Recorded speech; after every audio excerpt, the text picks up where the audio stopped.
नवी मुंबई मनसे की परिवर्तन यात्रा जो है उसका आज तीसरा दिन है और इस परिवर्तन यात्रा की शुरुआत आज सुबह तुर्बे से की गई, तुर्बे क्षेत्र से की गई और अपने हमारे इस वक्त गजानन काले जी मौजूद है।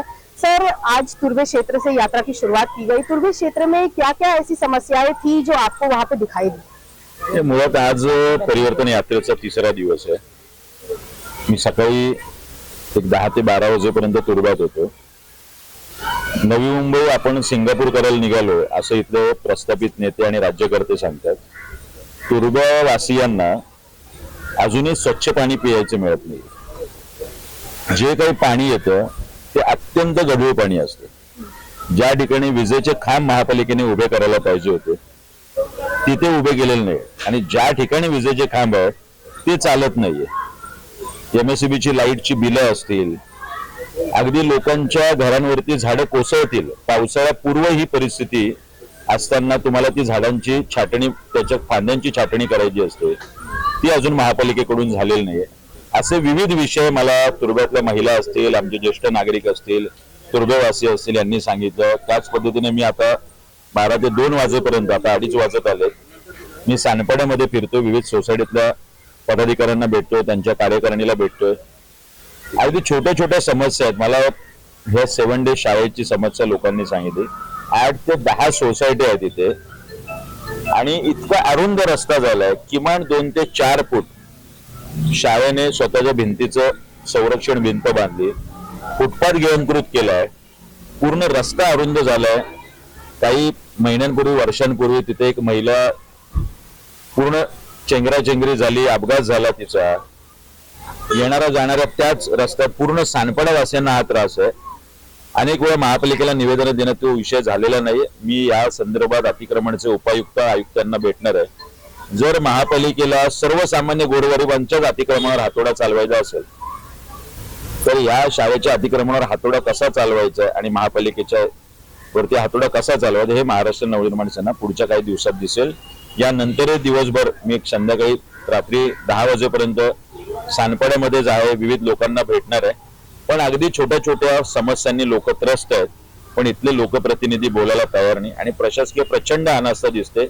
या संदर्भातच ही परिवर्तन यात्रा आहे। जे जे विषय आम्ही घेऊन आता लोकांशी बोलतोय, लोक आमच्याशी बोलतायत, या सगळ्या विषयावरती या यात्रेच्या समारोपापर्यंत निश्चितपणे एक रिझल्ट तुम्हाला दिसेल।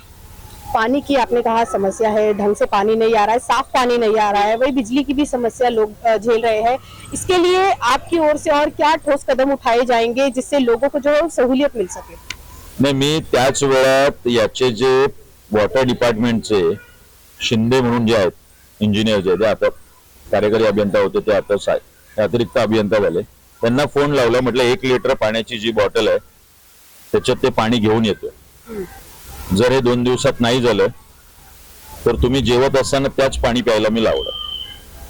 महाराष्ट्र नवनिर्माण सेना तेच गढूळ पाणी या अधिकाऱ्यांना पाजल्याशिवाय राहणार नाही। तुम्ही स्वच्छ पाणी प्यायचं आणि जो टॅक्स पेअर आहे त्याला गढूळ पाणी पाजायचं, हा कुठला न्याय आहे महापालिकेचा? जर महापालिका या पद्धतीने ऐकणार नसेल तर आम्ही मनसे पद्धतीने काय धडा शिकवायचा तो निश्चितपणे शिकवणार। सर, आज सुबह से आप यात्रा कर रहे हैं। सुबह ज्यादा कह सकते हैं कि बहुत बारिश थी, इस वक्त हालांकि कम हो चुकी है, लेकिन जितनी सुबह बारिश थी उसमें आपने यात्रा रोकी नहीं, आपने यात्रा जारी रखी। इसे कहीं स्टंटबाजी कहा जा सकता है? मला वाटतं पाऊस काय आम्हाला अडवणार नाही। महाराष्ट्र नवनिर्माण सेनेवर तरुण रक्त आहे, माझ्या बरोबर अनेक तरुण मुलं आहेत आणि आम्हाला लोकांच्या प्रश्नाची आस्था आहे। कुठला तरी छोटा मोठा पाऊस पडतोय म्हणून आम्ही थांबणाऱ्यांपैकी नाहीये। ऊन असो, वारा असो, पाऊस असो, कोविड असो, कोविड मध्ये सुद्धा आम्ही गेलो, आमचे घरदार बाजूला ठेवलं, आमच्या अनेक कार्यकर्त्यांना, पदाधिकाऱ्यांना कोविड झाला, 2-2, 3-3 वेळा झाला। लोकांकडे भाजीपाला पोहोचणं असेल, आरोग्याची साधनं पोहोचणं असेल, लोकांची बिलं कमी करणं असेल किंवा ऍडमिट करणं असेल, तर मला वाटतं पाऊस आमचं स्वागत करायला आलाय आणि पाऊस आमची परीक्षा घेतो की यात्रा आम्ही थांबवतोय का।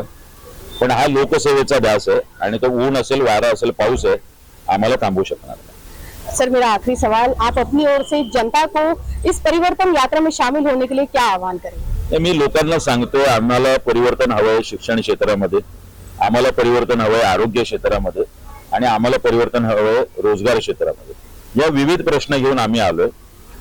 लोकांचे मुद्दे घेऊन कोण जातंय हे आपण पाहावं आणि तुलना करावी, कामाची तुलना करावी आणि त्या पद्धतीने येणाऱ्या निवडणुकांमध्ये मतदान करावं. पण ज्या पद्धतीने लोकांकडून आज पॉझिटिव्ह रिस्पॉन्स आहे, आपल्याला नक्की मी सांगतो की यावेळच्या विधानसभांमध्ये आपल्याला बदल होताना दिसेल आणि सन्माननीय राजसाहेब ठाकरे या नेतृत्वावर महाराष्ट्र असेल, नवी मुंबई आहे, हे विश्वास ठेवताना दिसेल. धन्यवाद. धन्यवाद. तो इस तरह से गजानन काले जी ने आज तुर्वे और सानपाड़ा में भी इस वक्त यात्रा की है और नागरिकों की जो समस्याएं हैं वो उन्होंने जानी है. पानी की समस्या हो या फिर बिजली की समस्या हो या यहाँ पे जो स्कूल है उसकी समस्या है, उसके बारे में उन्होंने बातचीत की है लोगों से. लोगों ने अपनी परेशानियां बताई है.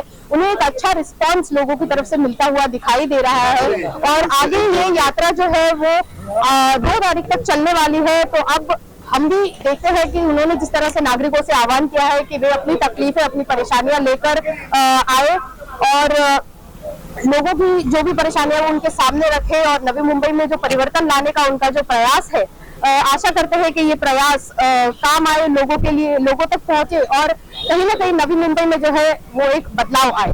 वीडियो जर्नलिस्ट अथर्व के साथ फोरम जोशी की रिपोर्ट, जनता न्यूज, नवी मुंबई.